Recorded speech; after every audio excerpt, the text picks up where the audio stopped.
I went to the Civil Affairs Bureau with my fiancé to obtain our marriage certificate, but he took our appointment number and entered the hall with another woman. When I rushed in, they were leaning together, preparing to take their wedding photos.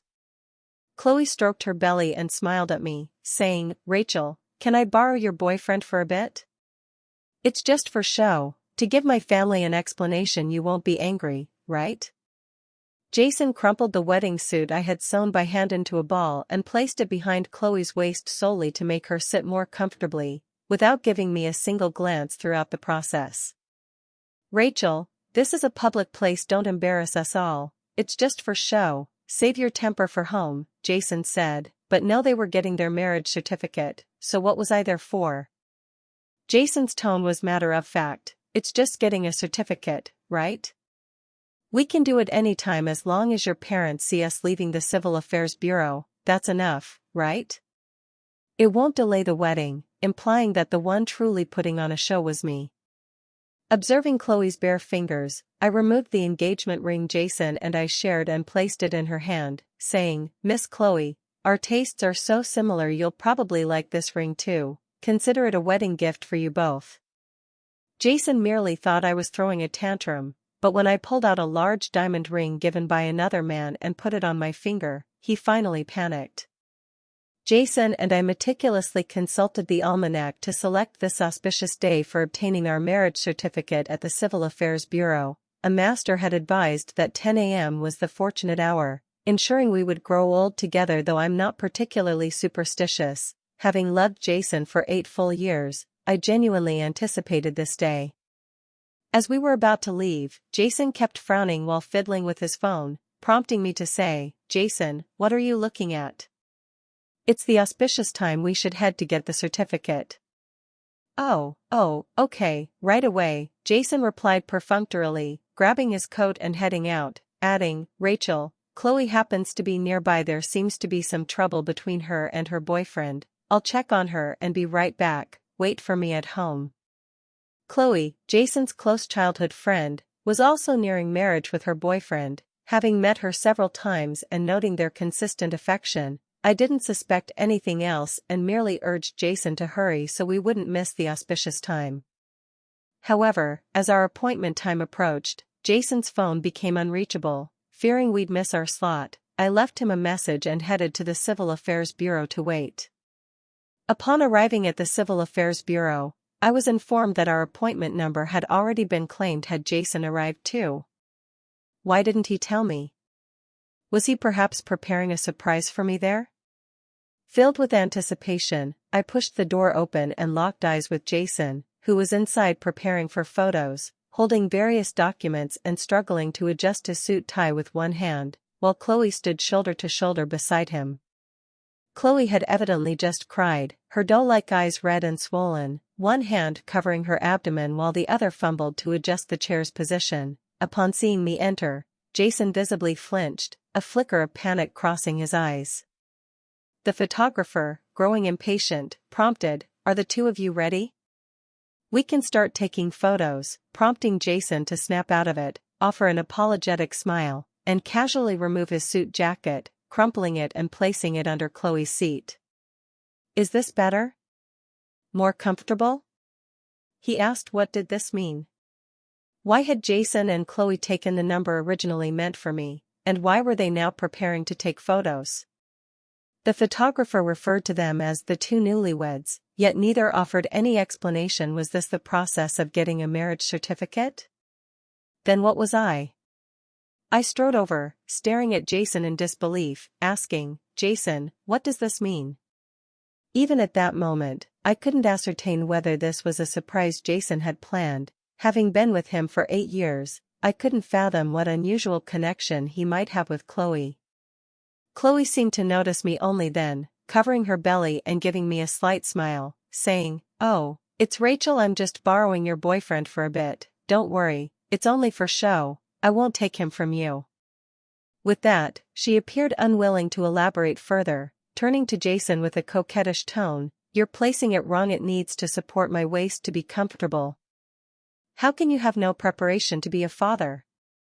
How will you care for your wife like this?" The photographer seemed to realize simultaneously with me, his expression softening instantly as he said, "Oh, so the young lady is pregnant, congratulations. Take your time adjusting, I'm in no rush," and I too registered the fact Chloe was pregnant. What was happening here? Could the child be Jason's? Bewildered, I clenched my trembling hands, struggling to process the sudden influx of information. It truly was a colossal surprise. After adjusting Chloe's position, Jason spared me a glance laden with warning, saying, "Rachel, this is a public place, control your temper, don't make a scene that embarrasses all three of us. Chloe has her reasons, I'm just helping her put on a show. It's not convenient to discuss here, I'll explain everything when we get back," he added. A show? Why did he keep mentioning a show without explaining?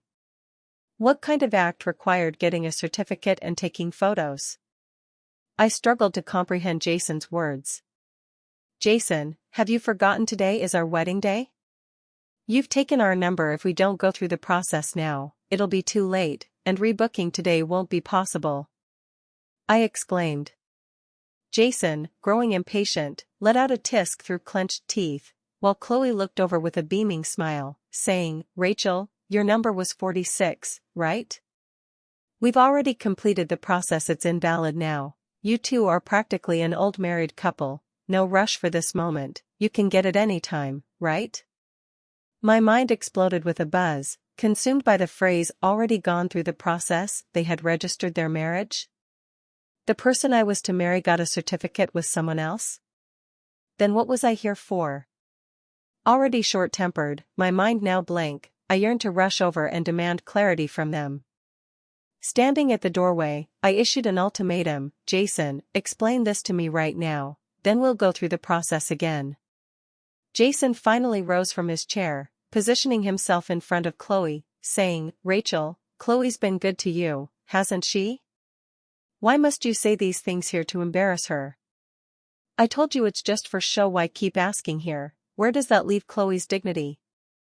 Seeing Jason's anger, Chloe timidly tugged at his sleeve with one hand, her red eyes peeking out as she said, "Rachel, Jason, don't be mad, I'll explain. The child is my boyfriend's, but he fled after learning I was pregnant. If I return empty-handed today, the folks back home will gossip about me forever."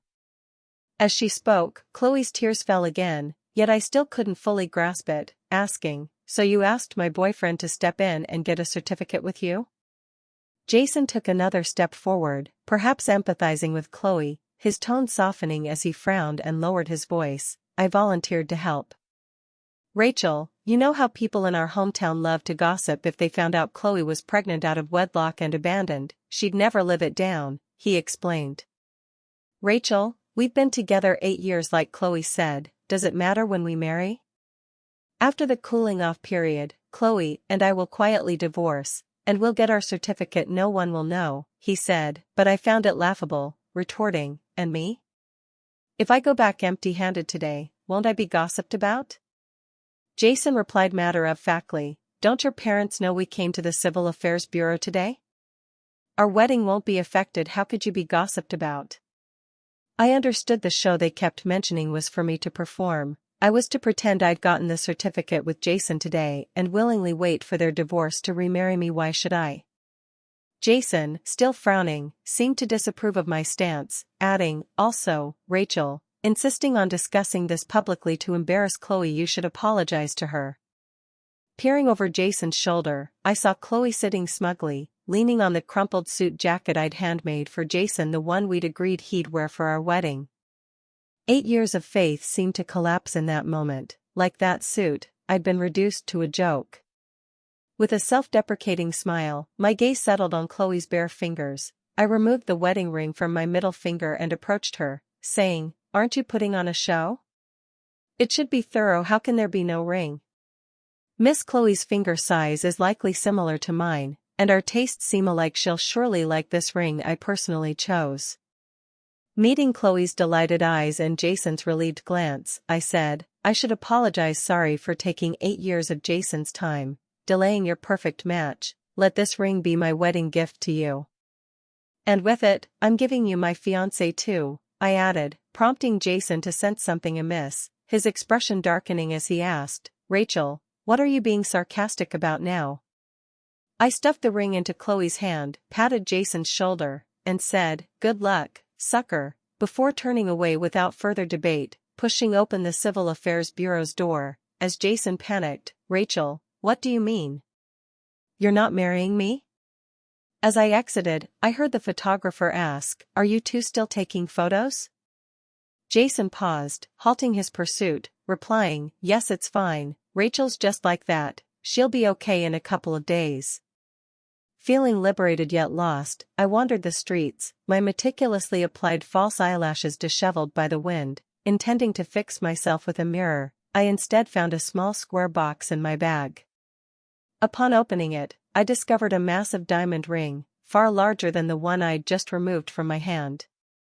Inside was a note in bold handwriting, instructions: 1. Use it to annoy your husband during arguments. 2. Pretend it's from him to show off to socialites, signed, the handsome guy who loves you until today. It was from my childhood friend, Zane. I didn't know how he'd secretly learned of my wedding or slipped it into my bag. I reached for my phone to call him, then recalled I'd deleted his number long ago to avoid suspicion, leaving me no choice but to find his address from memory. Zane was surprised by my sudden appearance at his door, peering out several times to ensure it wasn't Jason coming to confront him. He blocked me at the entrance, saying, "Don't give it back, it's not worth much, it's fake," and, seeing me holding the ring, quickly added, "Though it's fake, don't throw it away in front of me, you can toss it quietly later." I pulled out the note again without a word. Zane scratched his head and cautiously asked, "Did I cross the line again?" "Then give me back the note." Zane's personality mirrored his flamboyant, upright handwriting. Everyone knew he liked me until I started dating Jason. On my birthday that year, he gave me a bag worth 100,000 yuan, which I returned to him in person, deleting all his contact info, saying, "Zane, I have a boyfriend, you've crossed the line, he'll be upset, so let's not contact each other anymore." From then on, Zane vanished from my life, though I learned through mutual friends that he still posted birthday wishes for me annually, proclaiming his enduring affection to the world. I forced a smile as tears streamed down, asking, "You said you liked me until today, can you like me one more day?" Zane's hand, poised to wipe my tears, froze midair. Zane and I secured the last number issued by the Civil Affairs Bureau that day. Exiting, I saw Jason smoking at the door, who, upon seeing Zane, tensed like a fighting rooster and swung a fist. Being half a head shorter, Jason's punch was effortlessly blocked by Zane's outstretched hand. Deflated, he pretended nothing happened, extinguished his cigarette harshly, and looked at me, saying, "I saw on the tracker you went to his house," his tone brimming with reproach. "But I saw you came back, though I'd already left," he continued, and seeing no response, stressed, "I came specially to pick you up since you're over it, let's move past this and go home." Now I understood. Jason thought I'd reconsidered and returned to reconcile. Glancing at the marriage certificate in my bag, I sneered, "Jason, I'm married, please stay away and don't overstep." Hearing this, Zane stretched broadly, exhaling in relief, "That feels good." Only then did Jason notice the huge diamond ring on my hand. Unfathomably confident, Jason sighed and soothed, "Okay, stop sulking, I know you're trying to upset me. Today was an emergency, no time to explain, but next time I'll make it up with a proposal, alright?" I must have been blind to like Jason for 8 years now. He repulsed me so much I didn't even want to explain. If he couldn't understand, so be it. I ignored him and walked away. Jason sighed again, "Fine, cool off for a few days, call me when you're ready, I'll pick you up," then warned Zane, "If you dare pursue my wife, I'll fight you to the death." Zane made a face at Jason, replying leisurely, "Relax, I wouldn't stoop to being a sucker, I'd find it disgusting," making me burst out laughing. His sharp tongue was as ever. After years apart, marrying upon reuniting felt unfamiliar to both Zane and me. Intending to play the dutiful wife by tidying his place, I found his balcony brimming with wine bottles. They didn't smell bad, clearly drunk today, so I quietly set down the broom and called a cleaner. Zane fetched takeout, spreading a feast across the table while asking me questions. "Rachel, what got into you? liking that poor guy for 8 years. Did your family approve? He asked. I shook my head helplessly due to this. My parents nearly disowned me from the Liu family, proving elders' judgment is keen. Since Jason's background was modest, I avoided asking my family for money to spare his pride, living with him in a cramped 40-square-meter apartment. Moving into Zane's villa felt like a breath of fresh air. This was where I belonged. Reflecting on this, guilt crept in. Such a great person had been before me, yet I'd fixated on trash. No more words, I'll punish myself with a drink, I said, as Zane grinned, showing his canines, hair casually falling over his forehead, replying, okay, my dear wife. To atone for my debt to Zane, I took on all housework and meals, but within a week, we both lost significant weight due to the unpalatable food. Zane buried his head in my shoulder, whining, honey, isn't takeout better? Why force ourselves to eat this? Spitting out a burnt rib, I realized indeed, I could live better. Why had I endured years of hardship for Jason? I was meant to enjoy life, not nearly turn into a bitter woman. Waving grandly, I opened the takeout app, declaring, eat. Eat well, as Zane leaned on me, pointing out restaurants to avoid. Then Jason's message popped up, Rachel, come home. Where are you? I'll pick you up. After that day, I deleted our couple's location tracking. He'd likely been with Chloe these past days, only now remembering me.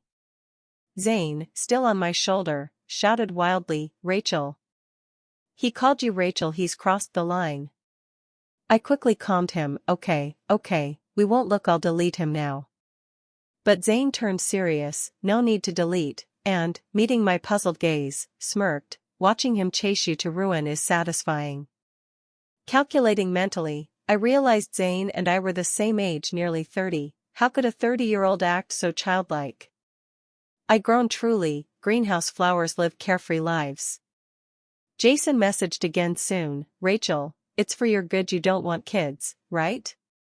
Chloe doesn't want that jerk's child either. She said we could raise it after it's born. We could adopt it directly, sparing you childbirth pain, he continued. I've sent Chloe home to rest after the divorce cooling off period. We can remarry. It won't affect anything, really. You know I can't stand seeing friends suffer emotionally and rationally. I had to help, he added. Unable to hold back, I typed furiously, are we good friends then? He replied swiftly, you're my closest friend, my only true love. Holding back Zane's gagging, I typed on, I'm in trouble now. I want to buy a downtown apartment. Transfer me $2 million. Silence followed. After 5 minutes, his delayed reply came, Rachel, isn't the $800,000 dowry yours? After we marry, we'll save someday. We'll buy that downtown place. Disappointed I'd never lived in that downtown apartment and finding a sucker to take it was tough. I couldn't bear Jason's nonsense anymore and deleted him outright. Zane exclaimed, not satisfying enough. You should have said, you've crossed the line. It pisses me off. I nestled into his arms, cooing, I was wrong, truly I'll make it up to you forever, okay? Pouting, he rubbed my head with his chin, you deserve it. That phrase is nearly my trauma. While soothing Zane, I opened a new message from Chloe, a photo of her on Jason's sofa, him peeling an apple for her. Seriously, people still eat apples like that? Chloe's text oozed provocation, so what if you sent me home? Jason and I are certified unless I agree, no divorce. I'm the legal wife, you're the hidden one, too many palace dramas. Clearly, I blocked her too, effortlessly. Only after I erased all Jason's contacts did he seem to realize I was done. He harassed me daily with new numbers, interrupting Zane and me during several intimate moments. After 8 years, nearly reaching marriage, it was time for clarity. When I answered, Jason, expecting no connection, was stunned instead. After a long pause, he rasped, Rachel, aren't you coming back? The house is full of your stuff. Come for a meal before you go. His tone was cautious, stripped of recent arrogance. He knew I was truly done with him. Recalling the small apartment held many items I was used to, reluctant to discard entirely, I turned to Zane, come with me to his place. Zane's smile faded as he looked at me, I'll wait downstairs, But you go alone, explaining he respected my 8-year relationship and wanted me to conclude it myself, not interfere. As Zane's sports car reached Jason's building, he grabbed my hand. Rachel, if you regret this, I'll divorce you anytime. Gazing into Zane's eyes, I leaned in and kissed him. Honey, wait for me, I want crayfish, and he smiled, okay, affirming my resolve as a modern woman never to backtrack. Pushing open the familiar door, I saw a table laden with steaming dishes. Jason looked expectant. Rachel, you're here. Eat something, and though I noted my favorites, his effort was too late, worth less than grass. Shaking my head, I began packing the room. Jason trailed me, nagging, Rachel, I can explain, don't leave, please, I'm too used to you, I can't live without you, but I focused on my perfumes and pillows, ignoring him. Finally, Jason's phone rang, silencing him briefly. Chloe's voice emerged, Jason, I can't sleep, take me to the hospital. Frowning, Jason replied, I'm busy, call a cab, but she insisted, no, my stomach hurts too, I can't walk, come back. Looking up, I spotted a new surveillance camera on the table, likely Chloe's doing. Her call timed perfectly with my arrival. She really played the lady of the house. Jason grew impatient too. Why always me? Can't you ask someone else? Her voice rose sharply. Someone else? I have a husband, why would I? Jason, don't forget you're my husband. Jason fell silent, then sighed after a while. Chloe, I regret helping you. If you won't agree to divorce, I'll sue. You've turned my life into a mess. Chloe began crying, gasping between shouts. Jason, can't you look back at me? We're married, isn't this life good enough? This time, Jason didn't hesitate, replying instantly, but I don't like you, I don't want to live with you, I only want Rachel. Hanging up, he looked at me with complex emotions, but I gave him no chance to plead. I pulled out my marriage certificate and showed him my ring. Jason, don't waste your effort, Zane and I are truly married, I'm not lying. After a moment, I added, it's not a rescue or a show, it's mutual love, a joyful union, we won't divorce, then grabbed my package and opened the door, where Zane leaned against the stairs, waiting. Zane took my package, slung it over his shoulder with flair, and flashed Jason a charming smile. Buddy, I suggest you don't divorce a man in his 30s, remarried, doesn't have great prospects, honestly. Chloe showed up at our door, her pregnant belly now noticeable, stretching her tight dress comically. Zane opened it, leaning lazily against the frame, barring her entry. Likely suffering from severe morning sickness, Chloe looked haggard, pointing inside and cursing like a village shrew. Sadly, I was upstairs watering flowers in the garden. The house is soundproofing too good for me to hear anything. Zane sent me a "come watch the drama" emoji, prompting me to rush downstairs, just in time to hear Chloe accuse me of two-timing. I flipped open the civil code behind my phone case, asking Zane, which page covers defamation and rumors. Chloe saw everything clearly via surveillance, realizing Jason had unilaterally ditched her for me. Knowing she was at fault, her arrogance quickly subsided. Hands on hips, Chloe concluded, either make Jason give up on you and live with me, or pay $2 million for my child. When did she master this demand?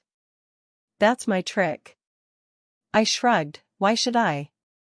Zane, ruthless and verbose, rolled up his sleeves without a word. Startled, Chloe stumbled back, stammering, "WW, what are you doing? Can't you see I'm pregnant?" Rolling his sleeves higher, Zane sneered, so what, is hitting a pregnant woman illegal?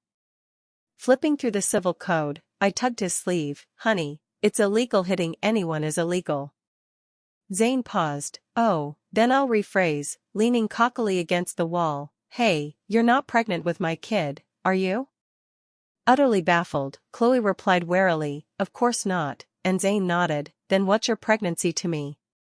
The kid's not mine. The elevator opened, revealing a panting Jason, urgently summoned by Chloe. Zane glanced over, his smirk widening. Or perhaps you've taken a fancy to me?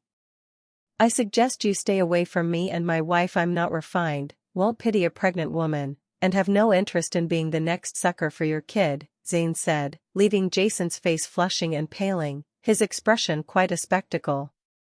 Unable to take it, Chloe whined to Jason, "Jason, look at her cursing me and wanting to hit me, do something about him." Stunned, Jason instinctively replied, "What's it to me? It's not my child." Chloe stared at Jason in disbelief, but he didn't spare her another glance, instead looking at me worriedly. "Rachel, are you okay? Not hurt anywhere?" At this, Chloe finally lost it, sitting on the floor and screaming. I suspected she'd never lived in an upscale area, unaware that odd noises prompt security to intervene though. Respecting her pregnancy, they carried her away together. Arms crossed, Zane raised an eyebrow at Jason. "Hey, buddy, we meet again. Didn't you say last time you'd kill me if I had designs on your wife? Want to fight?" Jason clenched his fists, face taut, silent. Zane feigned realization. "Oh, I forgot your wife isn't Rachel. It's that one. Rest assured, I've no interest in her." Jason's face hit rock bottom. He stared at me behind Zane for a while, finally gritting out, "I won't fight as long as you treat Rachel well. If not, I'll deal with you." But before finishing, Zane punched him in the stomach. Groaning, Jason collapsed in a heap. Zane shook his hand, sneering as he cracked his neck. "You won't fight? Then I will. I've been sick of you for ages." Zane was a skilled fighter. Jason, bruised purple and blue, had little defense. Security arrived slowly this time, only intervening leisurely as Jason begged for mercy. In the end, Jason was escorted to the security office to register, while Zane, the homeowner, was advised to secure valuables against theft. Closing the door, Zane hugged me smugly. "Was your husband cool today?" I exhaled upward. "That felt great." Thinking we'd seen the last of Jason and them, I was surprised when his mother called, likely aware of everything, phoning specifically to apologize. I felt melancholic. A big reason I'd agreed to marry Jason was his mother's kindness to me unexpectedly, not ending up with him severed that bond too. She'd been kept in the dark, assuming Chloe's partner was still her old boyfriend, only learning the truth when he stormed the village, revealing Jason on Chloe's certificate. Unhappy with this daughter-in-law, she'd been mentioning me lately, lamenting the pity. After pleasantries, she invited me to their home for a meal to make amends. "Rachel, didn't you love my cooking? Come for one more meal. I'll cook for you one last time. Bring your husband too," she said. Having heard Jason's tales, I feared that village and saw no need, about to decline, but Zane swiftly grabbed the phone, beaming, "Sure, Auntie will be there on time this weekend." Unsure of Zane's motives, I pondered, concluding he was just outgoing. Fine, it was Jason's mother's banquet, a last chance to savor her cooking. I'd never visited Jason's hometown. This time, after winding through the village, we found his mother's house, encountering Chloe en route. Chloe sat at the gate picking vegetables, scolded and struck on the head with a basket by a middle-aged man for being slow, crying hysterically while clutching her head. Arriving at the Chow family's home that evening, we found Jason and Chloe's family there too. Zane held my hand tightly, warmly greeting neighbors. Jason's parents were busy serving dishes. His father, spotting Zane, nearly dropped a plate in shock. Throughout the meal, I'd never seen Jason's father so attentive, constantly bringing meat dishes to Zane and refilling his glass the moment it emptied. His care made it seem Zane was his son. No, more like Jason's father was Zane's grandson. Already irked by Zane, Jason's anger flared seeing his father's fawning, accusing him of favoring outsiders. This sparked Chloe's already grim-faced family to rise. "This was our family dinner. What's with inviting two outsiders?" they snapped. "Are you looking down on us? Kids these days lack tact. The host's slight hospitality, and they act like lords. Got no hands? We're here to wreck things?" they grumbled. "You're the ones who bullied our Chloe in the city, right? Today, in this village, I'll get justice for my sister," they declared. Chloe's family, already shamed by recent gossip, strained by the Chow family's disdain for Chloe, vented their pent-up frustration on us, unable to target the pregnant woman or dare confront the Chows. Zane casually took another chicken leg, and Jason's father hastily served him the other one too. Smiling contentedly, Zayn set down his chopsticks and raised an eyebrow. Yep, I'm here to stir trouble. Let's see what kind of family raises a kid who ruins marriages. Someone flipped the table, unable to bear the insult. The Ching family grabbed objects to charge, but before reaching Zayn, Jason's father kicked several to the ground. Enough. No end to this? I can't stand being in-laws with you illiterate brutes. This marriage must end, tomorrow. Jason's father roared, grabbing a tool to drive out all the Changs, including pregnant Chloe.